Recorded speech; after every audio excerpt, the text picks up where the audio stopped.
हाय नमस्कार। मैं भोजपुरी गायक छोटू छाया आप सब श्रोता लोग के पैर छू के प्रणाम करता हूँ। हर रोज की तरह आपके लिए बहुत ही अच्छा बहुत ही प्यारा गाना लेकर आया हूँ और आज सैड सॉन्ग है और बहुत ही अच्छा है, बहुत ही प्यारा गाना है और हम ये सैड सॉन्ग गा रहे हैं। हम आशा और पूरा विश्वास करते हैं कि आप सबको बहुत ही पसंद आएगा भैया। तो आप सब हमारे चैनल पर नए आए तो प्लीज हमारे चैनल को सब्सक्राइब कर ले, वीडियो को लाइक कर ले और वीडियो को ज्यादा से ज्यादा शेयर करें और वीडियो पर कमेंट करें कि आपको गाना कैसा लगा है। और आज होली का जो गाना गा रहे हैं एकदम दिल छू लेगा, एकदम दिल छू लेगा यह गाना।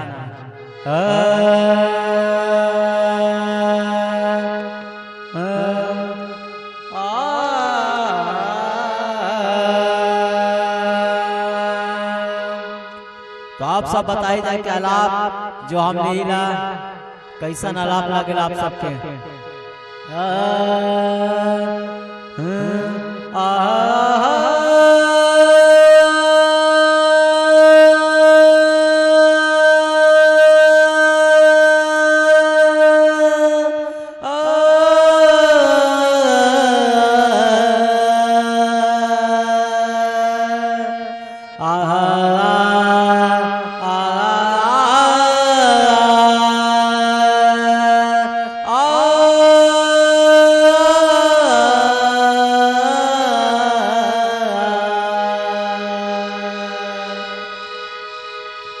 तो ये आलाप था, बहुत ही प्यारा बहुत ही अच्छा आलाप है।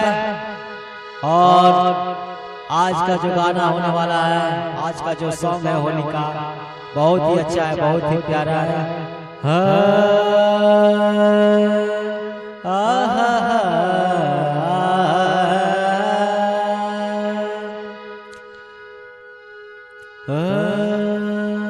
सैड सॉन्ग है और आप सब गाना सुनकर जरूर बताइएगा।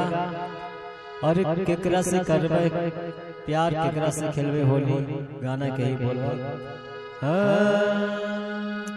अरे अरे केकर संग होली खेलबे, केकर जइबे द्वार, केकर संग होली खेलबे, केकर जइबे द्वार।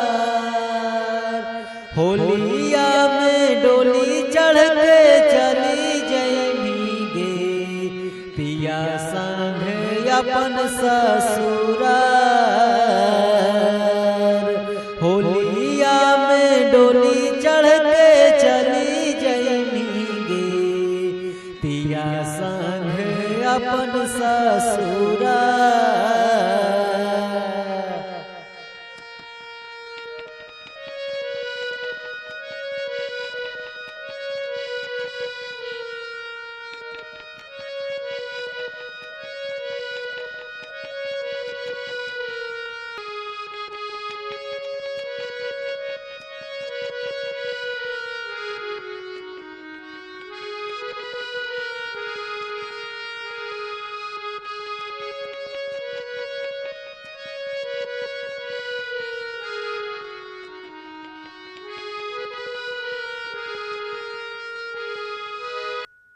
तो ये प्यारा सा बोल था इस गाना का और गाना बहुत ही दर्दनाक है, बहुत ही दर्द भरा गीत है, बहुत ही प्यारा सॉन्ग है भैया। और मुकड़ा में कहता का साल भपाई होली कैसे रहब बोला, साल भपाई होली कैसे रहब बोला। कैसे जियब बोला रानी जिया रानी, दर्द बड़ा हमारो तो होला। कैसे रहब तोरा बिना सुना रानी, दर्द बड़ा सीना में तो होला। ये ये दुख भरी कहानी है और ये सैड सॉन्ग है। ये सैड सॉन्ग में एक दूसरे से कहता है कि कैसे रह तोरा बिना दर्द बड़ा होला। तो होली के पावन महीना में ये गाना का आप सब सुनी जा और सब्सक्राइब करिए, चैनल के लाइक करिए जा और वीडियो के ज्यादा से ज्यादा शेयर करिए जा। और एक से बढ़कर एक आप सबके लिए हम ऐसा ही गाना गाते रहेंगे और थोड़ा सा एक होली का आउट हो जाए। गोरिया करी के सिंगार अंगना में पिसा है हरदिया। गोरिया करी के सिंगार अंगना में पिसा है हरदिया।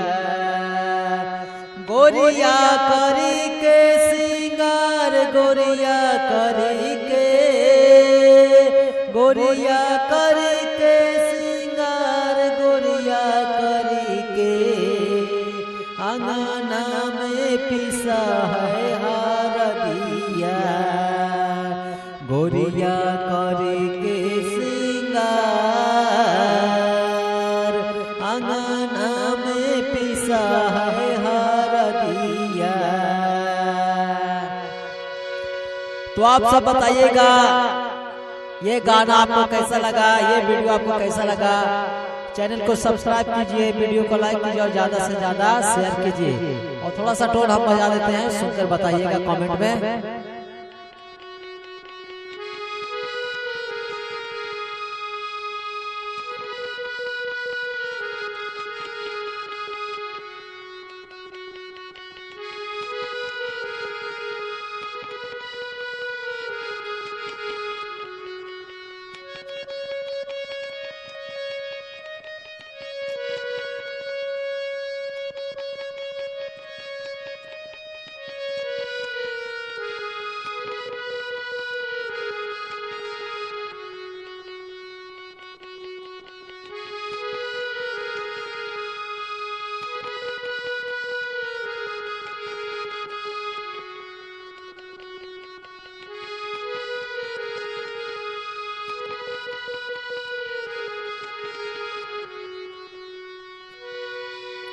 बस एक प्यारा सा वीडियो था। आप सब जरूर बताइएगा कि ये वीडियो आपको कैसा लगा है। थैंक यू, नमस्कार।